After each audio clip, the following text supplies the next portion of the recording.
വാശി തന്നെ. മോളൊന്ന് പൊട്ടിക്ക്, ധൈര്യം ഉണ്ടെങ്കിൽ പൊട്ടിക്ക്. ഞാൻ മാറിയിരിക്കും. ആ പൊട്ടിക്ക്. ഒറ്റയടിക്ക് ഇത് പൊട്ടിക്കുകയാണെങ്കിൽ നന്ദിനി മോള് പറയുന്ന കാര്യം ഞാൻ അനുസരിക്കും.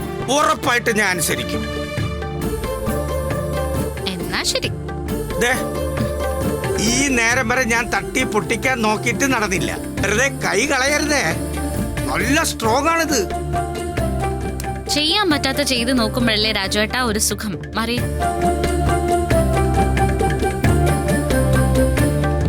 ഇരുമ്പ് പോലെ ഇരിക്കുകയാണ്. പിന്നെ ഇപ്പൊ പൊട്ടിക്കും.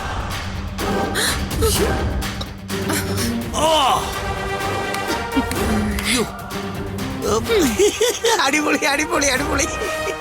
ഇരുമ്പ് പോലെ ഇരുന്നേരം ഒറ്റ അടിക്ക്. മാഡം എന്താ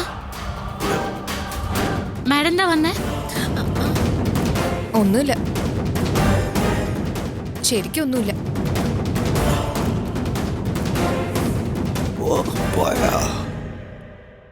വേദ മാഡത്തിന് എന്താ പറ്റിയേ? ഒന്നുമില്ല.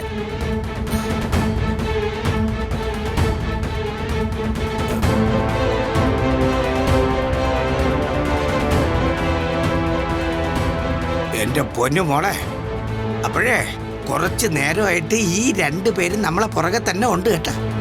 അത് പോട്ടെ, എന്നാലും മോളെ ഞാൻ സമ്മതിച്ചു.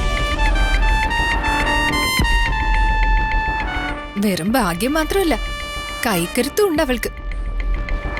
കൈക്കരുത്തോ മഹാഭാഗ്യോ എന്ത് തന്നെ കൂട്ടിനുണ്ടായാലും അവൾ എന്നെ തല്ലിയ അപമാനം എന്നെ വിട്ട് പോവില്ല വേദേ.